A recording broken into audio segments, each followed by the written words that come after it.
আজকের গল্পটা এক নতুন বউকে নিয়ে, যার আগমনে একটা গ্রামের অন্ধকার অতীত যেন সবার সামনে চলে আসে। চলুন তাহলে শুরু করা যাক এই প্রতিশোধের হাড় হিম করা কাহিনী। ভাবুন তো, একটা বিয়ের বাড়িতে নতুন বউকে বরণ করার সময় শাশুড়ি এই কথাটা বলছে। শুরুতেই কেমন একটা খটকা লাগে, তাই না? এই একটা কথাই যেন পুরো উৎসবের আমেজে একটা ভয়ের চাদর বিছিয়ে দিল। কেন?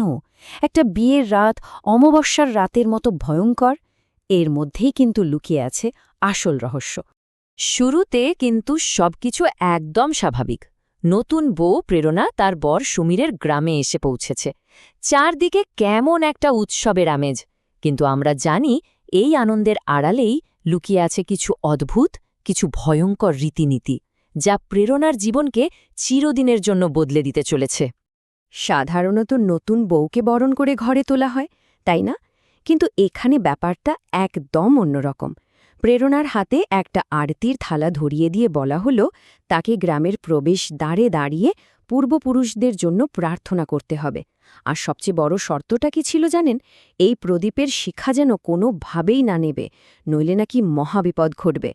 এত সতর্কতা, এত সাবধান বাণী, কিন্তু যা ঘটার তা তো ঘটবেই। যে জিনিসটা ঘটা একদম বারণ ছিল, ঠিক সেটাই ঘটল। হ্যাঁ, আরতির থালার ওই প্রদীপটা নিভে গেল। আর সাথে সাথেই যেন গোটা গ্রামের ওপর একটা অশুভ ছায়া নেমে এলো। প্রদীপ নেভার সাথে সাথেই যা হলো তা এক কথায় ভয়ঙ্কর। প্রেরণার চেহারায় যেন এক মুহূর্তে সব বদলে গেল। চোখ দুটো টকটকে লাল, আর মুখটা একদম ফ্যাকাশে সাদা। দেখেই বোঝা যাচ্ছে সাধারণ প্রেরণার শরীরে এখন আর সে নেই, অন্য কেউ ভর করেছে। এবার তো পরিবারের সবার মধ্যে আতঙ্ক ছড়িয়ে পড়ল। তারা বুঝতে পারল যে অশুভ শক্তিকে তারা গ্রামের বাইরে রাখতে চেয়েছিল, সেটা এখন তাদের বাড়ির ভেতরেই চলে এসেছে আর আশ্রয় নিয়েছে তাদেরই নতুন বউয়ের শরীরে। তারা মরিয়া হয়ে উঠল নিজেদের সুরক্ষিত করতে। কিন্তু দেখুন, কপাল কতটা খারাপ হতে পারে। সুরক্ষার জন্য তারা যখন পুরোহিতের কাছে গেল, জানা গেল তিনি গ্রামেই নেই। তার বদলে শিষ্য যা দিল তা হল একটু পবিত্র সিন্দুর। কিন্তু সেই সিন্দুর নিয়ে ফেরার পথে দেওর বিনোদের সাথে কালো পোশাক পরা একজনের ধাক্কা লাগে। আর ঠিক তখনই আসল সিন্দুরটা বদলে দিয়ে একটা নকল প্যাকেট ধরিয়ে দেওয়া হয়।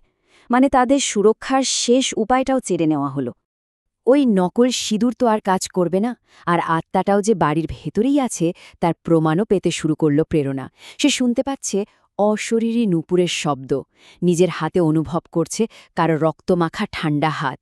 ভয়টা এবার একেবারে ঘরের ভেতরে। এতদিন যা ছিল শুধু অশরীরী উপস্থিতি বা ভয়ের অনুভূতি, এবার সেটা সরাসরি আক্রমণে পরিণত হল। আত্মাটা এবার তার আসল উদ্দেশ্য সবার সামনে নিয়ে এলো, আর তার প্রথম শিকার হল পরিবারটা নিজেই। ব্যাপারটা ভাবুন, সবাই রাতের খাবার খেতে বসেছে। নতুন বউ বরের জন্য মিষ্টি হালুয়া বানিয়েছে। কিন্তু খাবারটা যখন পরিবেশন করা হলো, দেখা গেল বাটিতে হালুয়ার বদলে রয়েছে রক্ত। একটা সাধারণ ডিনার টেবিল মুহূর্তেই হয়ে উঠল এক বিভীষিকা।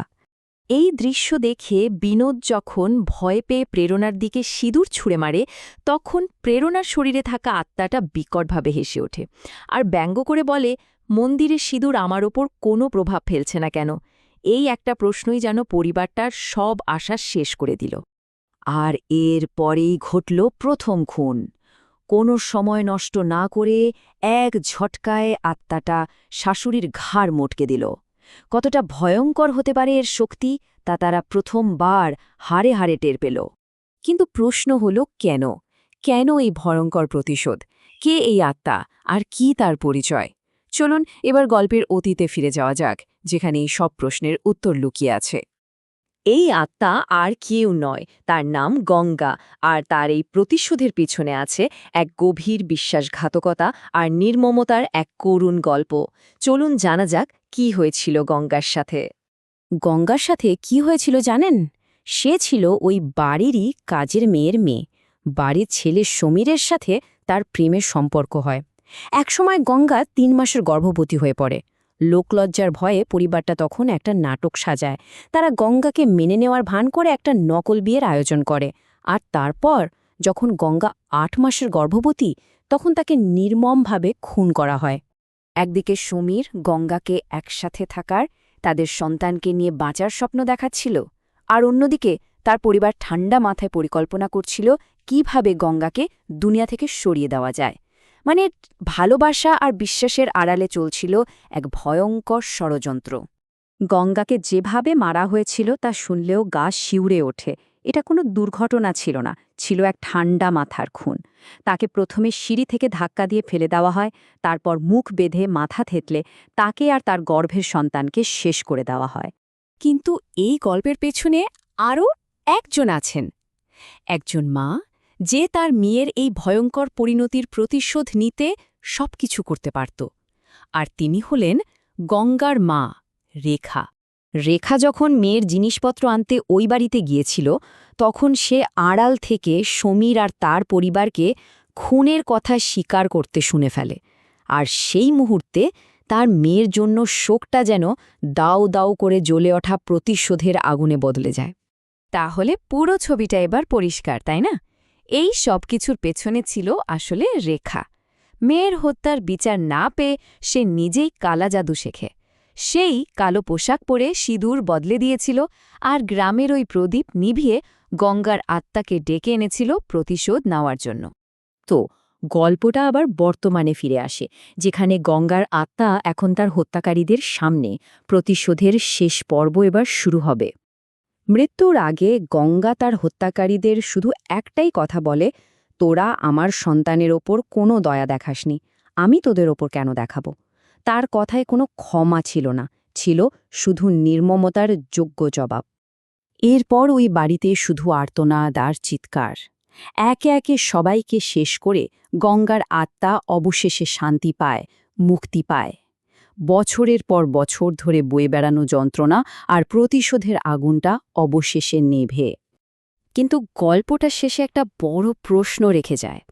গঙ্গা যা করল সেটা কি শুধু নির্মম প্রতিশোধ, নাকি একজন অসহায় মা আর তার অনাগত সন্তানের জন্য আদায় করা ন্যায় বিচার?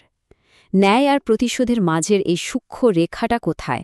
এই ভাবনাটাই হয়তো এই হাড়হিম করা গল্পের সবচেয়ে বড় দিক।